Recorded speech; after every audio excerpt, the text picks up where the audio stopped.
اعوذ باللہ من الشیطان الرجیم، بسم اللہ الرحمن الرحیم۔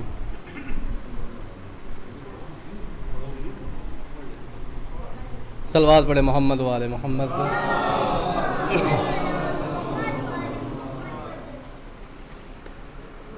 چند مصرے ملاحظہ فرمائیں کہ مباہلے میں پیمبر انہی کو لائے ہیں، مباہلے میں پیمبر انہی کو لائے ہیں، خدا نے جن کے مسلسل ہی ناز اٹھائے ہیں۔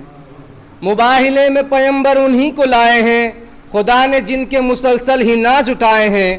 نہ کائنات نہ اشیاء کائنات بنی، نہ کائنات نہ اشیاء کائنات بنی، خدائے پاک نے جب پنجتن بنائے ہیں، خدائے پاک نے جب پنجتن بنائے ہیں، تو انہی کے نور سے اس آسماں کے دامن میں، انہی کے نور سے اس آسماں کے دامن میں چمکتے شمس و قمر کہکشاں سجائے ہیں، چمکتے شمس و قمر کہکشاں سجائے ہیں۔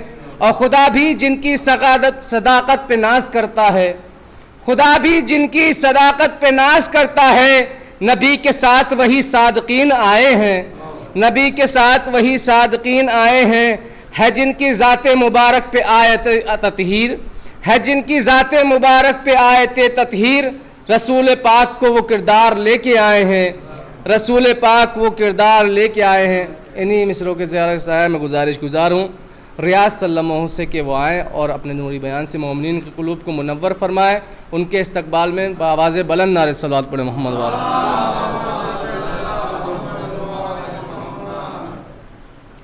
دنیا میں اگر سہ کے عزادار نہ ہوتے، دنیا میں اگر سہ کے عزادار نہ ہوتے، حق بات کے چرچے سر بازار نہ ہوتے، یوسف کی اگر حسن کی قیمت نہیں ہوتی، آباد کبھی مصر کے بازار نہ ہوتے۔ نعرہ صلوات۔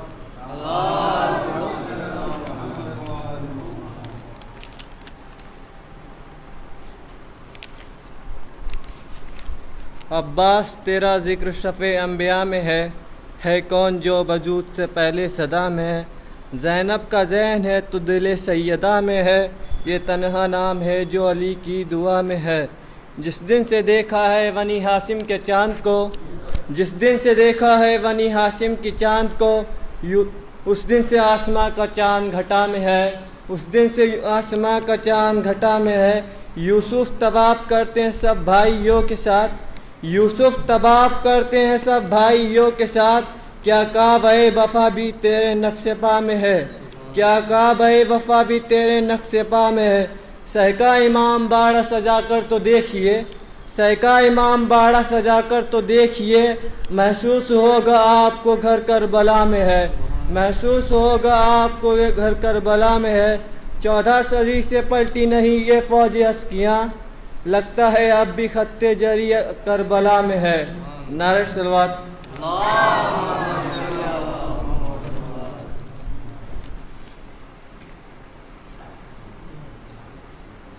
خلق مقصد حیات خدا کی اذا میں ہے، ہوگا طویل سجدوں کا اس وقت فائدہ، ذکر وفا جو ذوف کا صبح میں ہے۔ صدیوں سے وفاؤں کا کعبہ بنا ہوا، صدیوں سے وفاؤں کا کعبہ بنا ہوا، غازی یہ راز تیرے نقش پا میں ہے۔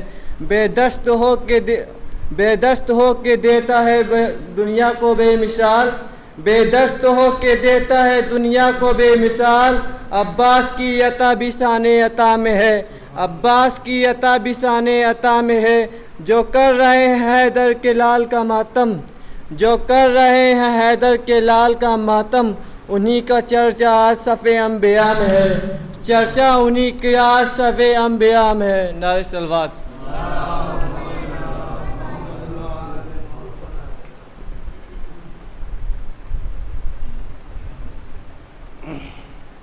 نعرہ صلوات۔ ختم لازم فرمائیے۔ یہ عین بات حقیقت ہے کربلا کی قسم، یہ عین بات حقیقت ہے کربلا کی قسم، جہاں بھی جائیں حسینی نصاب رکھتے ہیں۔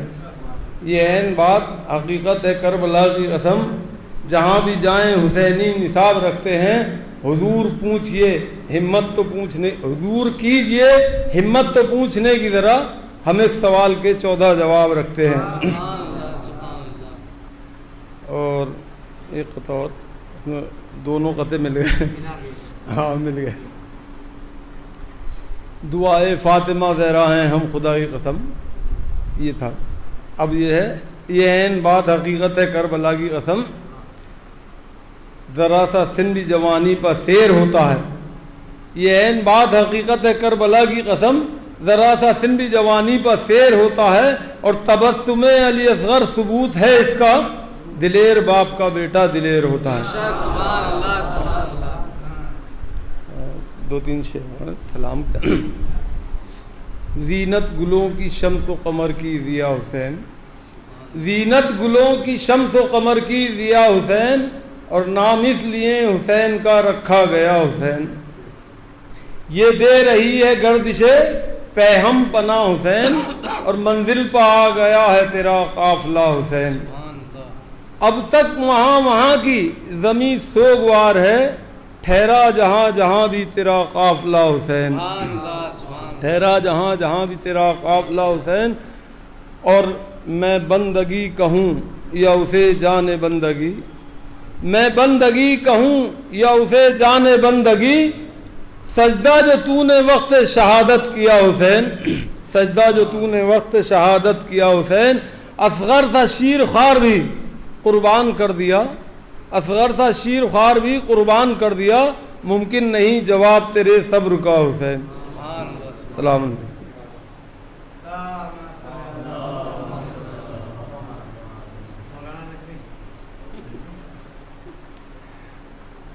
صلوات پڑھے محمد و آل محمد۔ 4 مصرے ملاحظہ فرمائیں آئندہ شاعر کے استقبال میں کہ موت جب صاحب کردار سے ٹکراتی ہے، موت جب صاحب کردار سے ٹکراتی ہے، وہ تو مرتا ہی نہیں موت ہی مر جاتی ہے۔ موت جب صاحب کردار سے ٹکراتی ہے، وہ تو مرتا ہی نہیں موت ہی مر جاتی ہے۔ تو یہ تو ترکیب ملاقات علی ہے، ورنہ موت حیدر کے غلاموں کو نہیں آتی ہے۔ یہ تو ترکیب ملاقات علی ہے، ورنہ موت حیدر کے غلاموں کو نہیں آتی ہے۔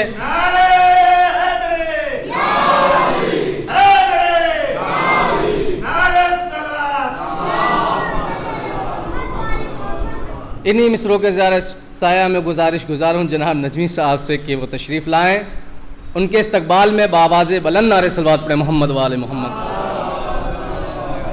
محمد و آل محمد۔ نعرہ حیدری، نعرہ حیدری، نعرہ صلوات۔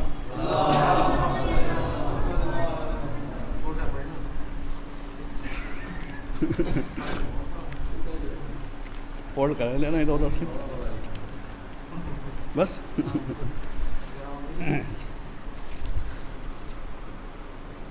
صلوات۔ زندگی کا بھروسہ نہیں، ذکر حیدر کیا کیجئے، زندگی کا بھروسہ نہیں، ذکر حیدر کیا کیجئے، عاقبت بھی سنور جائے گی، یہ فریضہ ادا کیجئے، عاقبت بھی سنور جائے گی، یہ فریضہ ادا کیجئے، لاکھ سجدے کیے جائیے،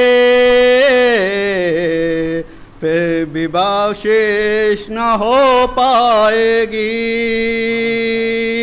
لاکھ سجدے کیے جائیے، پھر بھی بخشش نہ ہو پائے گی، یہ محمد کا فرمان ہے، ان کے گھر سے وفا کیجئے، یہ محمد کا فرمان ہے، ان کے گھر سے وفا کیجئے،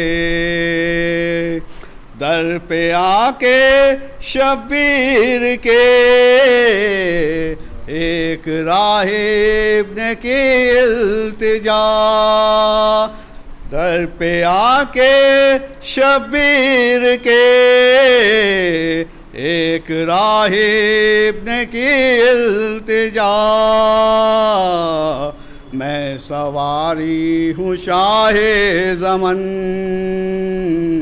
مجھ کو بیٹے عطا کیجئے، میں سواری ہوں شاہ زمن، مجھ کو بیٹے عطا کیجئے، مر بھی جائیں تو مرتے نہیں، ہم تو کثرت سے ڈرتے نہیں، مر بھی جائیں تو مرتے نہیں، ہم تو کثرت سے ڈرتے نہیں، کفر ہے گر ولائے علی، مجھ کو کافر کہا کیجئے،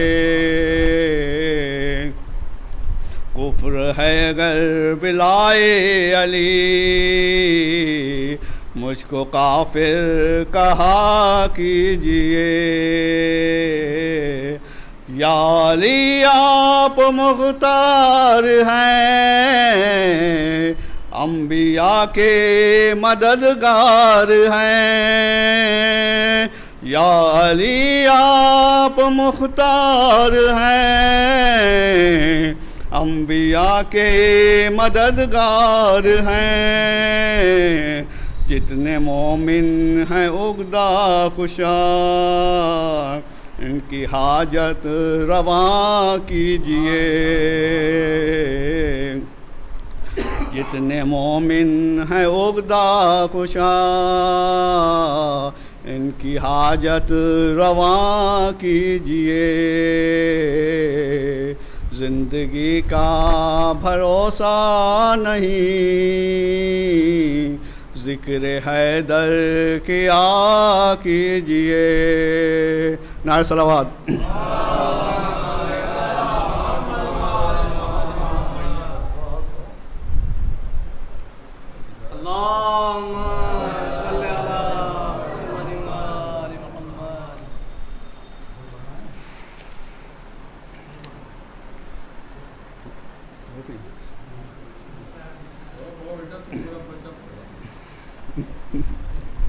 صلوات۔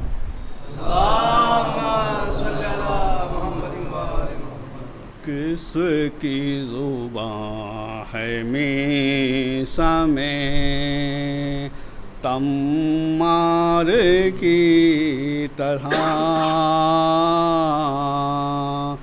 کس کی زبان ہے میسا میں تمار کی طرح،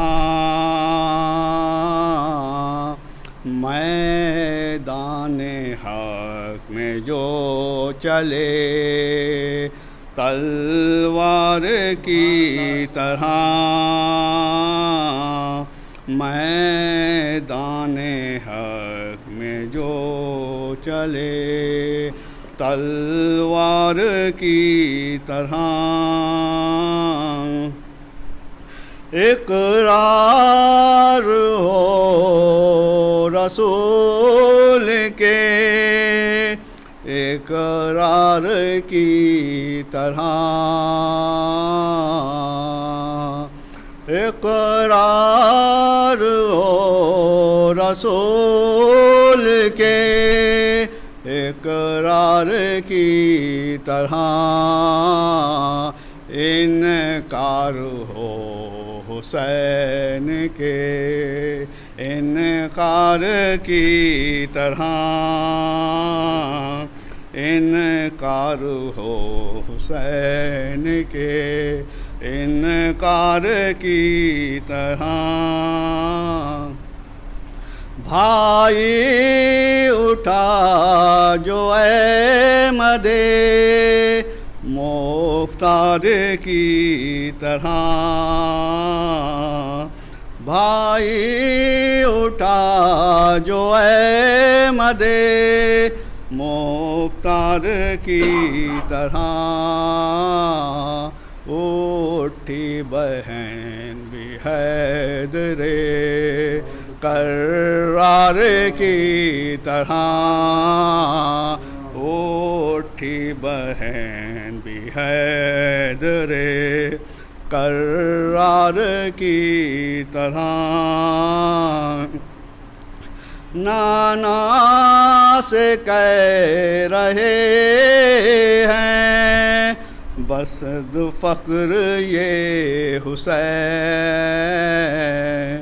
نانا سے کہہ رہے ہیں بس فخر یہ حسین انصار کس کے ہیں میرے انصار کی طرح انصار کس کے ہیں میرے انصار کی طرح فوج یزید شرم سے سب کٹ کے رہ گئی فوج یزید شرم سے سب کٹ کر رہ گئی زینب کا لفظ تھا تلوار کی طرح زینب کا لفظ ہے تلوار کی طرح کس کی زبان ہے میسا میں تمار کی طرح صلوات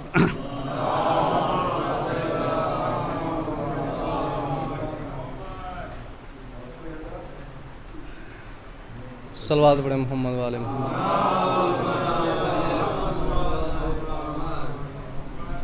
ایک مطلب چند شعر ملاحظہ فرمائیں بطور اصلاح. کچھ ٹوٹے پھوٹے الفاظ کہنے کی کوشش کیے, اس کے بعد مولانا ہوں گے اور آپ ہوں گے. صلوات پڑھیں محمد والے محمد پہ. کہ بنجر زمیں کو شاہ نے ہموار کر دیا, بنجر زمیں کو شاہ نے ہموار کر دیا, ہر ایک زمیں کا اس کو علمدار کر دیا. بنجر زمیں کو شاہ نے ہموار کر دیا, ہر ایک زمیں کو اس کا علمدار کر دیا. تو شبیر نے سجا کے 72 حسین پھول, شبیر نے سجا کے 72 حسین پھول صحرائے کربلا کو بھی گلزار کر دیا, صحرائے کربلا کو بھی گلزار کر دیا. تو شبیر کی نگاہ میں کیا ہے مقام حر, شبیر کی نگاہ میں کیا ہے مقام حر, رومال فاطمہ نے خبردار کر دیا, رومال فاطمہ نے خبردار کر دیا. اور یہ شعر ملاحظہ فرمائے کہ جس نے بھی چاہا نعمت عظمیٰ نصیب ہو, کہ جس نے بھی چاہا نعمت عظمیٰ نصیب ہو, خالق نے اس کو شہ کا آزادار کر دیا, خالق نے اس کو شہ کا آزادار کر دیا. اور یہ مصرع بطور خاص کہ اس شان سے صغیر کو پالا رباب نے, اس شان سے صغیر کو پالا رباب نے, ایک شب میں مثل حیدر کرار کر دیا, ایک شب میں مثل حیدر کرار کر دیا. اور زینب نے کر کے لہجہ حیدر میں گفتگو, زینب نے کر کے لہجہ حیدر میں گفتگو, طاغوت کے غرور کو مسمار کر دیا, طاغوت کے غرور کو مسمار کر دیا. اور پڑھ کر سنا کی نوک پہ شہن قرآن پاک, پڑھ کر سنا کی نوک پہ شہن قرآن پاک, منصوبہ ہر یزید کا بیکار کر دیا، منصوبہ ہر یزید کا بیکار کر دیا۔ اور لبیک یا حسین کی آواز ہے گواہ، لبیک یا حسین کی آواز ہے گواہ، ہر شخص کو حسین نے بیدار کر دیا، ہر شخص کو حسین نے بیدار کر دیا۔ اللہ رے حسین کے قاسم کا وہ جلال، اللہ رے حسین کے قاسم کا وہ جلال، ارزق کو ایک وار میں فنار کر دیا، ارزق کو ایک وار میں فنار کر دیا۔ اور جس شخص کو علی کی ولایت نصیب ہو، رب نے اسے بہشت کا حقدار کر دیا، رب نے اسے بہشت کا حقدار کر دیا۔ نعرہ صلوات پڑھے محمد والے۔ تمہارا عزم سلامت، تمہاری عمر دراز، زمانہ تم سے بہت کام لینے والا ہے۔ انہی دو مصروں کے زیر سایہ آج کی اس مجلس کی خطیب عالی جناب حجت الاسلام مولانا اشتیاق حسین صاحب، پرنسپل جامعہ ابو طالب سیتاپور سے گزارش گزار ہوں کہ وہ افروز منبر ہوں اور اپنے نوری بیان سے مومنین کے قلوب کو منور فرمائیں۔ ان کے استقبال میں آپ حضرات بآواز بلند نعرہ صلوات پڑھیں محمد وآل محمد۔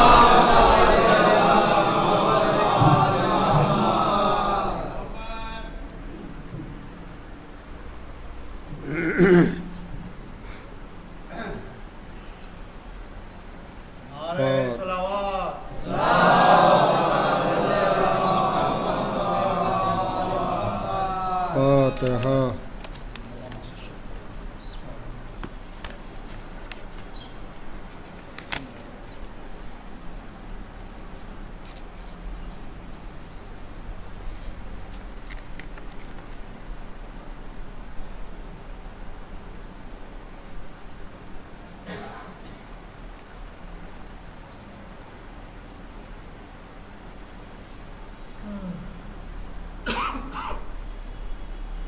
حضرات،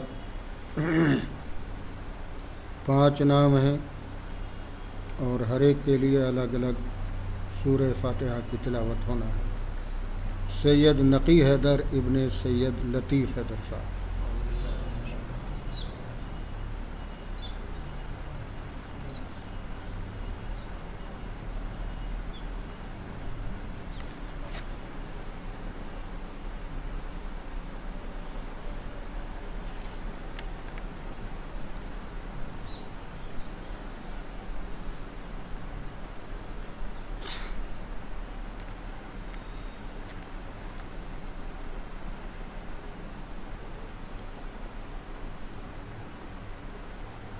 سید بدر عباس ابن سید قدیر حسین۔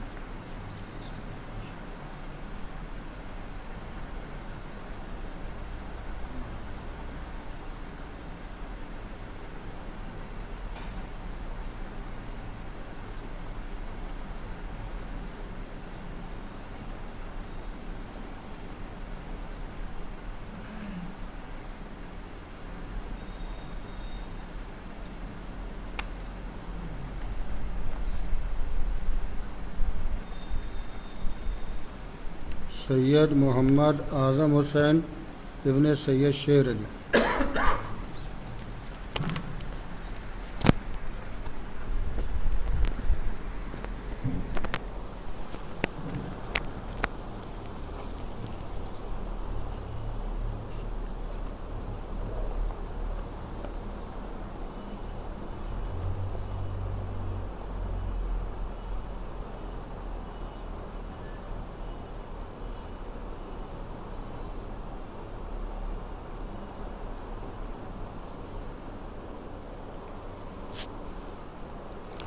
سید زاہد عباس زیدی ابن سید اطہر حسین زیدی۔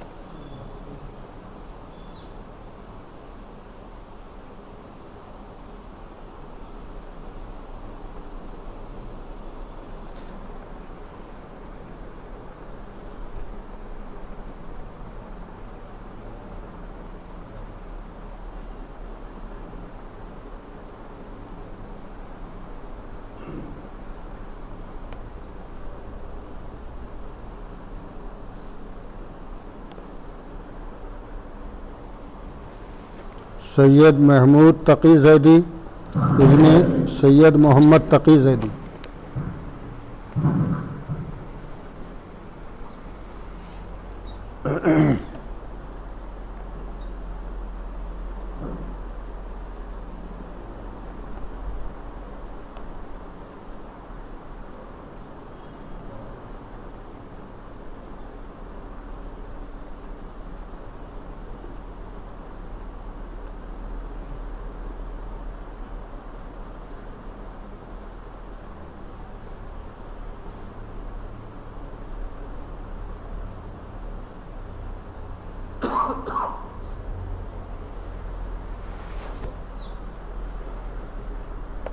اور ایک مرتبہ اور تمام وہ مرحوم مومنین و مومنات جو اس کورونا جیسی ہلاکت خیز بیماری کا شکار ہو کر اس دنیا سے سفر آخرت اختیار کر چکے ہیں۔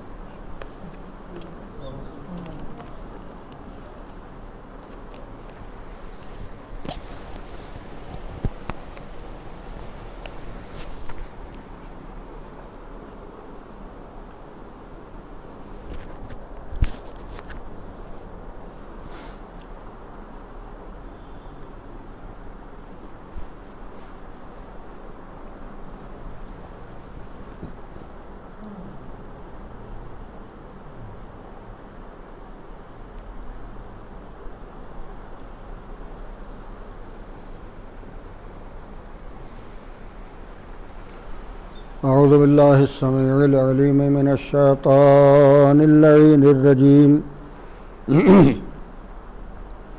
بسم اللہ الرحمن الرحیم الحمد للہ الذی ہدانا لہذا وما كنا لنهتدی لولا ان ہدانا اللہ لقد جاءت رسل ربنا بالحق والصلاة والسلام والتحية والإكرام على النبي الأمي القرشي الهاشمي المطلبي الأبتهي مولانا ومولى الثقلين جد الحسن والحسين أبي القاسم محمد وآله الطيبين الطاهرين المعصومين المظلومين المنتجبين المنتخبين ولعنة الله على أعدائهم وقتلتهم وغاصبي حقوقهم ومنكري فضائلهم أجمعين من الآن إلى قيام يوم الدين. أما بعد فقد قال الله سبحانه تبارك وتعالى في كتابه الكريم وقوله الحق بسم الله الرحمن الرحيم اهدنا الصراط المستقيم صراط الذين أنعمت عليهم غير المغضوب عليهم ولا الضالين. صلوات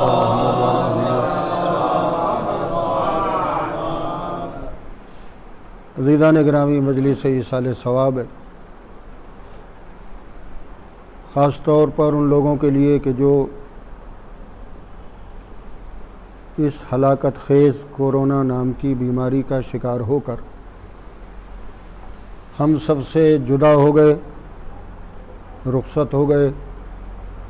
میں نہیں سمجھتا کہ دنیا میں کوئی ایسا آدمی ہے کہ جس کا کوئی رشتہ دار، جس کا کوئی عزیز، جس کا کوئی دوست، جس کا کوئی چاہنے والا، محبت کرنے والا اس بیماری کا شکار ہو کر اس دنیا سے نہ چلا گیا.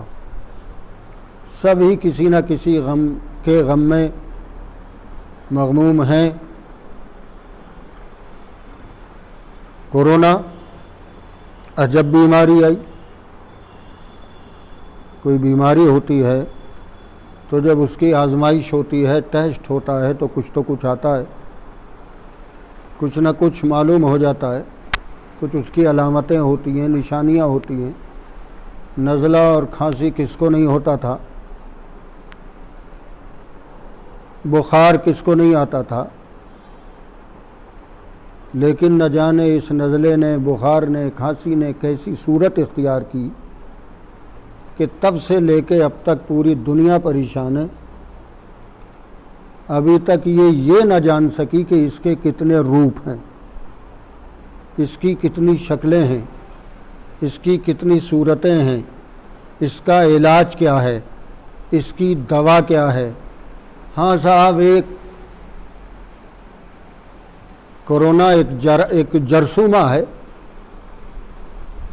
بھئی یہیں تک پہنچ سکے کہ ایک چیز ہے، کیا ہے آج تک نہ پہنچے، جبکہ انسان کی علمی ترقی کتنی ہے۔ علمی ترقی کا عالم یہ ہے کہ یہ چاند کو تو بہت دن پہلے چھو چکا ہے، اس سے بھی بہت آگے بڑھ رہا ہے۔ اگر ہم ڈاکٹری کی لائن میں بھی دیکھیں، طب کی لائن میں بھی دیکھیں، میڈیکل لائن میں بھی دیکھیں تو یہ بہت آگے جا چکا ہے۔ انسان کے جسم کا پورا مطالعہ کر لیتا ہے، باہر سے لے کے اندر تک، کیا چیز ہے اندر، کیا چیز خراب ہو رہی ہے اندر، کیا چیز صحت مند ہے اندر، اسے ہارٹ اٹیک ہو گیا تو کیوں ہو گیا، اس کی آنکھوں کی بینائی کیوں جا رہی ہے، اس کا جسم کام کیوں نہیں کر رہا ہے، دماغی طور پہ اس کا عالم کیا ہے، ہر چیز کے بارے میں اس نے ایک ایک چیز کے بارے میں پتہ لگا لیا، لہذا ہر ایک کے اس نے ڈاکٹر معین کر دیے۔ یہ ہارٹ کا ڈاکٹر ہے، یہ آنکھوں کا ڈاکٹر ہے، یہ کان کا ڈاکٹر ہے، یہ گلے کا ڈاکٹر ہے، یہ ناک کا ڈاکٹر ہے، یہ پیٹ کا ڈاکٹر ہے، یہ اس کا ڈاکٹر ہے، وہ اس کا ڈاکٹر ہے۔ اس نے سب کچھ معین کر لیا، پورے اس جسم انسانی کو سر سے لے کے پیر تک، باہر سے بھی پڑھا، اندر سے بھی پڑھا۔ اندر جہاں یہ ان آنکھوں سے نہیں پڑھ سکتا تھا، اس کو پڑھنے کے لیے اس نے الگ سے ایسی مشینیں بنائیں کہ جن کے ذریعے سے یہ اندر کا مطالعہ کر سکے، جن کے ذریعے سے یہ اندر کو پڑھ سکے کہ آخر اس پردے کے پیچھے ہو کیا رہا ہے، اس کھال اور گوشت کا جو یہ پردہ ہے، اس کے اندر جو معاملات ہیں وہ کیا ہیں، ان ساری چیزوں کے بارے میں اس نے پتہ لگا لیا۔ پتہ ابھی بھی یہ اپنے علمی ترقیوں کو لے کے جاتا رہتا ہے، یہ اس کی میڈیکل لائن کی ترقیاں۔ اب آئیے ذرا اس کے ہتھیاروں کے کی جو ترقیاں ہیں ان کو بھی دیکھ لیجئے۔ جن لوگوں نے مطالعہ کیا تاریخ کا اور وہ جانتے ہیں کہ ایک چھوٹا سا ایٹم بم اگر کسی شہر پر گرا دیا جائے تو وہ پورے شہر کو ختم کر دینے کے لیے کافی ہے، کچھ بھی کرنے کی ضرورت نہیں ہے۔ ناگاساکی اور ہیروشیما، ان دو شہروں کا نام تو آپ نے سنا ہوگا، جو جاپان کے شہر تھے، ایک ایک بم ہی گرایا گیا تھا وہاں، ایٹم بم۔ نتیجہ کیا ہوا؟ نہ ناگاساکی رہا، نہ ہیروشیما رہا۔ ان کی شکل بدل گئی، ان کی صورت بدل گئی۔ پیدا ہونے والے اب اس طرح نہیں پیدا ہوتے جیسے پہلے پیدا ہوتے تھے، اب جو پیدا ہوتا ہے اس کے یہاں کوئی نہ کوئی عیب ہوتا ہے۔ یہ کاہے کا نتیجہ؟ اسی ایٹم کا نتیجہ کہ جو ایک چھوٹے سے حصے کی صورت میں اس بم کے اندر موجود تھا۔ اس کا نتیجہ یہ نکلا کہ اب جو پیدا ہونے والے بچے ہیں ان کی شکل و صورت بھی عجیب و غریب ہوتی ہے۔ تو عزیزان گرامی، یہ ہتھیاروں کی ایجاد میں وہاں تک پہنچا۔ یہ سب تو وہ بندوق تھی اور یہ ریوالور تھا اور یہ مشین گن تھی اور یہ سب تھی، یہ سب تو ہے ہی، ان کی تو کوئی حیثیت نہیں ہے۔ نہ جانے کب یہ توپ بنا چکا تھا اور یہ نہ جانے کتنے ہتھیار بنا چکا تھا، مگر پھر اس نے ایٹم بم بنایا۔ اور آج کل تو ماشاءاللہ اتنی ترقی پر ہیں، بہت سے ملک ہیں اتنی ترقی پر کہ وہ اپنی جگہ بیٹھے بیٹھے ایک بٹن دبائیں گے اور پوری دنیا ہلاکت کا شکار ہو جائے گی۔ ایسے ہی ہے نا، ہمارا ہندوستان بھی لیے بیٹھا ہے۔ اب وہ کس کے لیے بیٹھا ہے یہ کوئی کہنے کی ضرورت نہیں ہے۔ وہ جس کے لیے یہ لے کے بیٹھا ہے وہ بھی لے کے بیٹھا ہے، وہ کس کے لیے لے کے بیٹھا ہے یہ بھی بتانے کی ضرورت نہیں ہے۔ روس بھی لیے بیٹھا ہے، امریکہ بھی لیے بیٹھا، سب کے پاس ہے اور سب کی رسائی اپنے اپنے بٹن تک ہے کہ جب چاہیں گے بٹن دبائیں گے، ملک نہیں دنیا تباہ کر دیں گے۔ ملکوں کی تو بات ہی ختم ہو گئی اور شہروں کی تو بات ہی جانے دیجئے، پوری دنیا کو ختم کر دیں گے۔ ان سے کوئی ذرا پوچھے جب آپ پوری دنیا ختم کر چکیں گے تو حکومت کس پہ کریں گے؟ یہ بے عقلی نہیں ہے تو کیا ہے، یہ بیوقوفی نہیں ہے تو کیا ہے؟ لیکن عزیزان گرامی، ایک طرف یہ سارے ہتھیار، بندوق بھی ہے، ریوالور بھی ہے، مشین گن بھی ہے، توپیں بھی ہیں، یہ بھی ہے، بختر بند گاڑیاں بھی ہیں، سب کچھ ہے، ایٹم بم بھی ہے۔ اب ادھر سے ظہور ہوا کورونا وائرس کا، ہم نے کہا جی نکالیے اپنی بندوق، ماریے اس کو گولی، ریوالور نکالیے، توپیں لائیے، مشین گنیں لائیے، فوجیں لگائیے، اور ایٹم بم ہی چلا دیجئے، جہاں دنیا نہ رہے تو کم سے کم یہ بھی نہ رہے۔ کہنے لگے جی نہیں، یہ تو نہیں ہو سکتا، مطلب کہ یہ ہمیں پتہ ہی نہیں چل رہا ہے کہ ہے کیا، کس کو گولی ماریں، کس پر مشین گن چلائیں، کس پر ٹینک دوڑا دیں، کس پر بم چلائیں۔ یعنی آپ کی ساری علمی ترقیاں، چاہے میڈیکل لائن کی ہو، چاہے ہتھیاروں کی لائن کی ہو، وہ سب ایک طرف رکھی رہ گئی، کسی کام نہیں آئی۔ اتنا وقت ہو گیا آپ ویکسین بنا رہے ہیں، مگر یقین سے آپ یہ نہیں کہہ سکتے کہ یہ کورونا سے بچا کے ہی رکھے گی۔ جو لگوا لے گا اسے کورونا سے بچا کے رکھے گی 100%۔ کسی کو بھی اپنی ویکسین پر ابھی تک یقین حاصل نہیں ہوا ہے، وہ بھی کوئی نہ کوئی گنجائش شر بنانے والا چھوڑ دیتا ہے کہ اتنے % کا کارگر ہے، 60%، 70%، 75%، 90%، 90.90% اتنی یہ کارگر ہے۔ اس کا مطلب یہ کہ آپ نے تھوڑی سی گنجائش رکھی کہ یہ ہو سکتا ہے کہ یہ کام نہ کرے۔ یہ معلوم ہے آپ کو میں نے پوری داستان کیوں سنائی؟ آپ بھی کہیں گے یہ وہ دہرانے لگا جو ہمیں پہلے سے معلوم تھا۔ تو یہ تو میں بھی جانتا ہوں، آپ کی معلومات میری معلومات سے زیادہ اس بارے میں، جو میں قبول کرتا ہوں۔ لیکن یہ جو میں نے آپ کو پوری تفصیل سنائی، اس کی وجہ یہ ہے، یہ توجہ رکھیے گا، اس کی وجہ یہ ہے کہ جب ہم یہ کہتے تھے جب نبی کا آخری وارث پردے سے آئے گا تو وہ ذوالفقار لے کے آئے گا، جب وہ ذوالفقار لے کے آئے گا تو نہ کوئی توپ کام کرے گی، نہ کوئی اور بندوق کام کرے گی، نہ کوئی ایٹم بم کام کرے گا، نہ کوئی ہتھیار کام کرے گا۔ تو لوگ کہتے تھے یہ کیسی باولی باتیں کرتے ہیں، یہ کیسی احمقوں والی باتیں کرتے ہیں، بلا تلوار کے سامنے، بلا توپوں کے سامنے تلوار رکے گی، بندوقوں کے سامنے تلوار رکے گی۔ اگر آپ کی تمام علمی ترقیوں کو ایک کورونا وائرس ناکام کر سکتا ہے تو جب اللہ کا وہ آخری وارث آئے گا اور تلوار لے کے آئے گا تو کیوں نہ آپ کی توپیں بیکار ہو جائیں گی؟ پھر اس میں کون سی تعجب کی بات ہوگی؟ اس لیے کہ یہ آپ نے بنائی ہے، وہ تلوار ہے کہ جو اللہ نے بھیجی تھی۔ جی کسی نے مولا کائنات علیہ السلام سے آ کے کہا کہ صاحب ہم نے سنا کہ آپ کی جو تلوار ہے یہ ذوالفقار یہ پہاڑ کو کاٹ سکتی ہے۔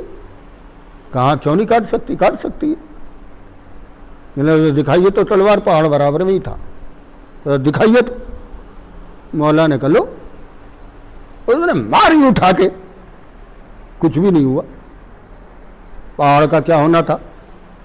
تو کہنے لگا مسکرا کہ آپ تو کہہ رہے تھے تلوار کاٹ، یہ تلوار پہاڑوں کو کاٹ دیتی ہے، اتنی زور سے مارا تو کچھ بھی نہیں ہوا۔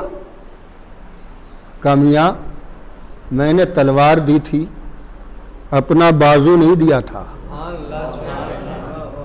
تلوار کاٹے گی مگر جب علی کے بازو سے چلے گی، یہ تمہارے بازو سے چلی ہے، تمہیں شک ہو تو کاٹ کے بتا دوں لے۔ اور کیا تم نے سنا نہیں کہ اس تلوار کے کارنامے کتنے ہیں؟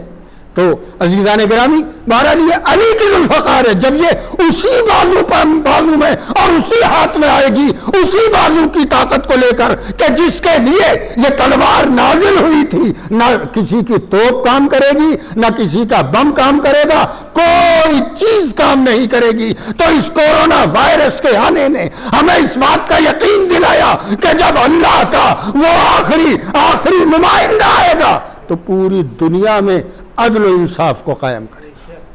عزیزان گرامی، یہ بات تو اس سلسلے میں آ گئی کہ جو آج کا ماحول اور سماج چل رہا ہے۔ اس نے ایک بات اور ہمیں بتائی، آپ نے پڑھائی ہوگا، پڑھتے رہتے صاحب، پتہ چلا وہ بچے آئے تھے، وہ اپنے ابا کو اپنی اماں کو اسپتال میں داخل کر کے نکل لیے، اب اتفاق سے ان کا انتقال ہو گیا، اب اسپتال والے ڈھونڈ رہے ہیں کہ ان کے وارث کہاں ہیں، وارث غائب ہیں، کوئی لاش لینے والا نہیں، اور تو باتیں جانے دیجئے، کوئی لاش لینے والا نہیں، لاش لے آئے تو ان کی آخری رسوم ادا کرنے والا نہیں۔ کتنی جگہوں پر ایسے واقعات ہوئے کہ جہاں مسلمانوں نے ہندوؤں کی آخری رسومات ادا کیں اس لیے کہ وہ لوگ ان کی آخری رسومات ادا کرنے کو آمادہ نہیں تھے، تیار نہیں تھے۔ ہمارے ابا پڑے ہیں، وہ سامنے مرے ہوئے، ہم قریب جانے کو تیار نہیں ہیں۔ بھائی ہے، بھائی بھائی کے قریب جانے کو تیار نہیں ہے، بیٹا ہے، باپ بیٹے کے قریب جانے کو تیار نہیں ہے۔ یہ منظر دیکھا نا، یہ منظر سامنے آیا نا، ابھی قیامت نہیں آئی ہے، دنیا میں قیامت کا منظر دکھائی دیا ہے۔ یہ تو قیامت میں ہوگا کہ کوئی کسی کے کام نہیں آئے گا۔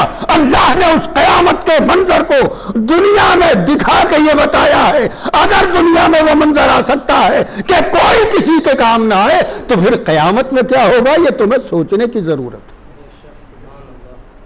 JCB مشینوں سے قبریں کھود رہی ہیں، لاشیں جلانے کو لکڑی نہیں ہے تو دفن کی جا رہی ہیں۔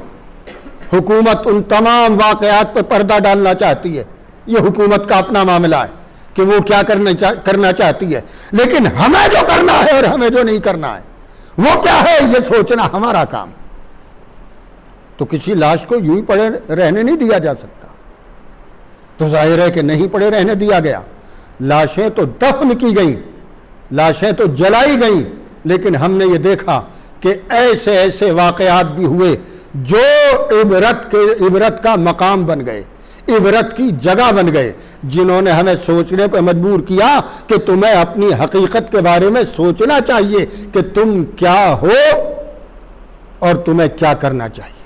بہرحال عزیزان گرامی، بات یہاں تک آ گئی۔ آئیے تھوڑی سی باتیں آیت کے سلسلے میں ہوتی ہیں، اس لیے کہ میں نہیں سمجھتا ابھی تک کہ آپ کتنا مجھے جھیلیں گے اور میں کتنا آپ کو سنا پاؤں گا، لیکن کوشش کروں گا کہ بہت زیادہ آپ کو اپنی لفظوں میں نہ جھلاؤں۔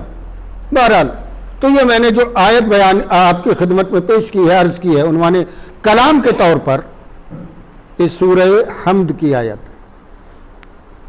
سورہ حمد اس کا سب سے مشہور نام ہے، ایک نام اس کا اور بھی ہے، اور وہ ہے سبع مثانی۔ سب 7 کو کہتے ہیں، مثانی وہ چیز جو دہرا دی گئی ہو۔ سبع مثانی ایسی 7 آیتیں کہ جو 2 مرتبہ نازل ہوں۔ یہ سورہ حمد 2 مرتبہ نازل ہوا اور اس میں 7 آیتیں ہیں، اس لیے اس کا نام ہے سبع مثانی۔ یہ 2 دفعہ نازل ہوا، ایک دفعہ مکے میں اور ایک دفعہ مدینے میں، لہذا یہ سورہ مکی بھی ہے اور یہ سورہ مدنی بھی، دونوں شرف اس کو حاصل ہیں۔ ایک نام اور اس کا ہے اور وہ بڑا مشہور نام ہے، لیکن ایسا نام ہے جس سے لوگ کچھ گھبراتے ہیں، لوگ کچھ ڈرتے ہیں۔ وہ کیا نام ہے اس کا؟ وہ ہے فاتحہ۔ فاتحہ پڑھیے، گھبراتے نہیں گھبراتے لوگ؟ فاتحہ سے بہت گھبراتے ہیں۔ ہمارے مدرسے میں ایک خادم تھے، انتقال ہو گیا بیچارے کا، مرحوم۔ اگر کوئی آ گیا ان کے پاس، ظاہر ہے کہ ہاسٹل کی زندگی ہوتی ہے، اگر کسی نے اس زندگی کا مزہ لیا ہو تو وہ عجب زندگی ہوتی ہے۔ اگر ہمارے کسی طالب علم نے ان کی طرف کو یوں ہاتھ کر کے شروع کر دیا بسم اللہ الرحمن الرحیم الحمدللہ رب العالمین، تو وہاں سے بھاگ جاتے تھے۔ یہ میری زندگی میں میرا فاتحہ پڑھ رہا، بھاگ جاتے تھے تیزی سے وہاں سے۔ یہ لفظ فاتحہ حضرات، یہ ڈرنے والی چیزیں، لوگ اس سے ڈرتے ہیں۔ لیکن اب جب بات آئی ہے تو کہتا ہوں، اور وہ یہ ہے کہ فاتحہ کوئی ڈرنے کی چیز نہیں. قرآن مجید یہ ایک ایسا سورہ ہے کہ جو صلوات پڑھے محمد والے محمد.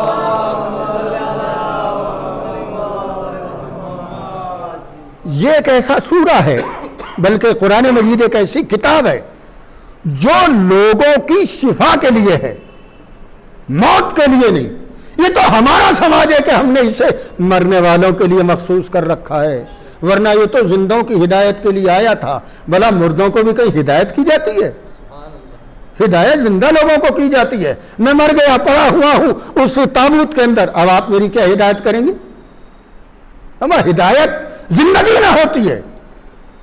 یہ تو اس کتاب کا معجزہ ہے کہ زندوں کی ہدایت کے لیے بھی ہے اور مر جانے والوں کے ایصال ثواب کے لیے بھی ہے.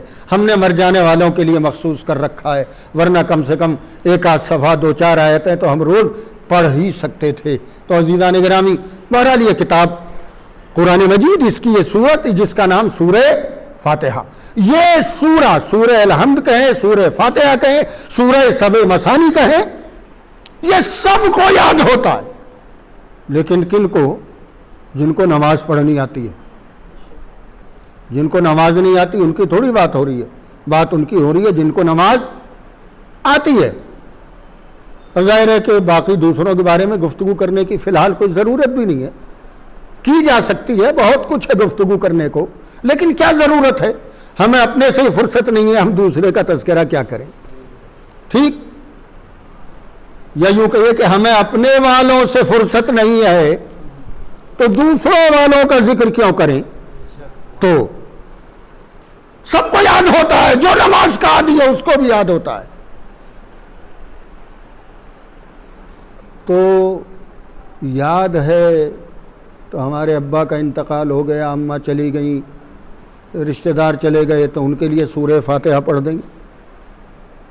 نہیں یاد ہے تو کیا ہوگا؟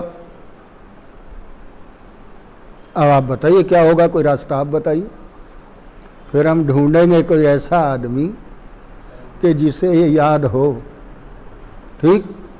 اب ڈھونڈنے سے بہتر یہ ہے، ہاں مریں گے تو کل کو ہم بھی، ابھی خالی ہمارے ابا ہی تو مرے، مریں گے تو کل کو ہم بھی، تو ہمیں بھی چاہیے.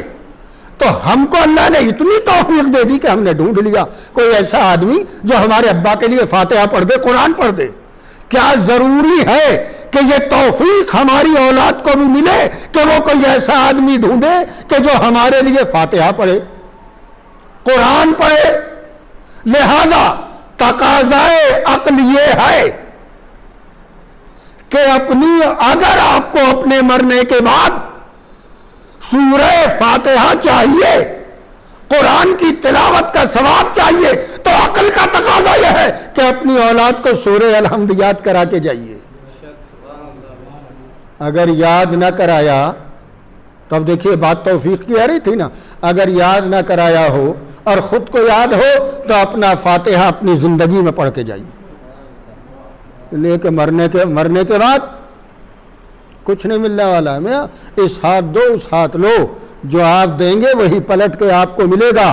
اولاد کو آپ نے کچھ دیا ہی نہیں تو آپ کو ملے گا کیوں؟ بہرحال یہ سورہ بہت باعظمت سورہ، بڑا عظیم سورہ. اسی لیے آپ وہ روایت، مشہور روایت سنتے ہوں گے کہ مولا کائنات علیہ السلام کے چچازاد بھائی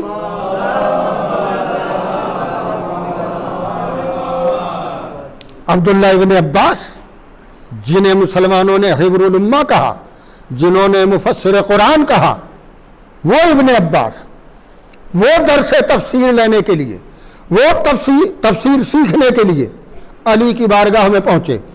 رات کا وقت تھا، رات شروع ہو چکی تھی، نماز وغیرہ ہو چکی تھی. آ گئے، کیسا ہے ابن عباس؟ قرآن مجید کی تفسیر سیکھنے آیا ہوں. اچھا بیٹھو. بیٹھ گئے. قرآن کہاں سے شروع ہوتا ہے؟ سورہ الحمد سے. کہا تو بیٹھو. بیٹھ گئے. سنو، اب بسم اللہ کی تفسیر شروع ہوئی. بسم اللہ کی جو تفسیر شروع ہوئی تو ہوتے ہوتے اتنی بڑھی کہ رات تمام ہونے لگی، صبح کی نماز کا وقت ہونے لگا. ابھی تو بسم اللہ ہی تمام نہیں ہوئی، اسی سورے میں ابھی 6 آیتیں اور باقی ہیں. کیا ہوگا بقیہ سوروں کو انہیں چھوڑیے. اس کے بعد ہی سورہ بقرہ ہے. کسے کہتے ہیں بقرہ؟ گائے کو. اس میں ایک گائے کا ذکر ہے، تو بہت بڑا ہے. قرآن مجید کا سب سے بڑا سورہ وہی ہے. ایک سورہ اور ہے سورہ فیل. فیل کسے کہتے ہیں؟ ہاتھی کو. چھوٹا سا سورہ ہے، وہ چھوٹا سا ہے سورہ فیل. ہاتھی اتنا بڑا ہوتا ہے اور سورہ اتنا سا ہے. گائے ذرا اتنی سی ہوتی ہے اور سورہ اتنا بڑا ہے. ایک پیش نماز نے نماز صبح میں سورہ بقرہ شروع کر دیا. بڑا مشکل معاملہ ہے یہ. سورہ بقرہ شروع کر دیا. بیچارہ جو پھنسا تھا اس نے پڑھ تو لیا، مگر دوسری رکعت سے ہی وہ بھاگ لیا. دوسری رکعت سے کیوں بھاگا؟ اس لیے کہ دوسری رکعت میں مولوی صاحب نے سورہ فیل شروع کر دیا. اس نے کہا جب سورہ بقرہ اتنا بڑا ہے تو سورہ فیل کتنا بڑا ہوگا، لہذا بیچ سے ہی چلا گیا. تو عزیزان گرامی، بہرحال اس کے بعد سورہ بقرہ ہے. تو جب سفیدہ سحر نمودار ہونے لگا، علی بن ابی طالب نے اپنے شاگرد عبداللہ ابن عباس کو مخاطب کر کے کہا، عبداللہ ابن عباس سنو، یہ علی بول رہا ہے، کوئی معمولی نہیں، کوئی معمولی آدمی نہیں. علی بیان کر رہا ہے تفسیر قرآن. سنو، پورے قرآن میں جو کچھ ہے وہ اگر سمیٹا جائے تو سورہ الحمد میں سمٹ جائے گا. سورہ الحمد کو سمیٹے تو بسم اللہ میں آ جائے گا. بسم اللہ کو چھوٹا کریں تو بائے بسم اللہ میں اکٹھا ہو جائے گا. بائے بسم اللہ کو جب مختصر کرے تو نقطے میں سمٹ جائے گی. مگر ابن عباس اس نقطے کی تلاش میں ادھر ادھر نہ بھاگے پھرنا. میں وہ نقطہ ہوں جو بے کے نیچے لگایا جاتا. صلوات پڑھے محمد والے محمد.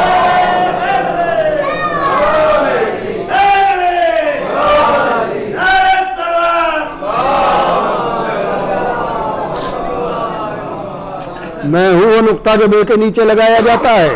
ایسا نہ ہو ادھر بھاگنے لگو. نہیں، علی کے دروازے سے جو چھوڑ کے علی کے دروازے کو چلا جائے گا بالآخر جہالت کی تاریکیوں میں گم ہو جائے گا. وہ جاہلوں کی دنیا میں چلا جائے گا، کبھی کچھ حاصل نہیں ہوگا. اور اس کے بعد ایک بات اور علی نے کہی، ابن عباس اگر چاہوں تو اسی طرح تفسیر قرآن بسم اللہ کی بیان کرتا رہوں، یہاں تک بیان کروں کہ وہ تفسیر 70 اونٹوں پہ لادی جا سکے. یہ علی کا علم ہے. علی جیسا مفسر قرآن بول رہا ہے. تو عزیزان گرامی، اتنا عظیم سورہ اور اتنا عظیم سورہ کہ ہر نماز میں جس کا پڑھنا واجب، حدیث میں موجود ہے، لا صلاۃ الا بفاتحۃ الکتاب. جب تک سورہ حمد نہ پڑھا جائے نماز مکمل نہیں ہوتی ہے، نماز درست نہیں ہوتی ہے. نماز صحیح ہونے کے لیے سورہ فاتحہ کا پڑھنا ضروری ہے. آپ کے اوپر تقوی سوار ہو جائے، مجھ پہ ہو جائے. لوگوں پہ تقوی سوار ہونے بھی تو لگتا ہے نا، وہ سواری تقوی کی بڑی خراب ہے. وہ انسان کو گمراہ کر کے چھوڑتی ہے. وہ کہیں کا نہیں چھوڑتی. جب تقوی سواری کرتا ہے انسان کہیں کا نہیں رہتا. عزیزان گرامی، ہاں اب آپ کو سوار ہو جائے یا مجھے سوار ہو جائے تقوی، میں کہوں صاحب یہ سورہ الحمد اتنا سا ہے، میں تو اتنا سا سورہ نہیں پڑھوں گا، میں تو ذرا بڑا والا پڑھوں گا. لیجئے، تقوی کی بنیاد پر الحمد چھوڑ دیا اور کوئی دوسرا لمبا چوڑا مثلا سورہ بقرہ شروع کر دیا، نماز بھی مکمل ہو گئی. ہم نے شریعت سے جا کے پوچھا، بڑی لمبی نماز پڑھی ہے، کیا خیال ہے آج کی یہ نماز کے بارے میں جو ہم نے پڑھی ہے؟ شریعت آواز دے گی دور ہو جاؤ، یہاں سے دفع ہو جاؤ. نماز وہ ہے جو ہمارے رسول نے بیان کی ہے. نماز وہ تھوڑی ہے جو تم نے بیان کی، جو تم نے پڑھی ہے. نماز ہمارا رسول بیان کرے گا. تمہیں کیا حق ہے کہ ایک اتنی سی چیز بھی نماز کے بارے میں اپنی طرف سے معین کر سکو؟ یہ تو سورہ ہے، بہت بڑی بات ہے.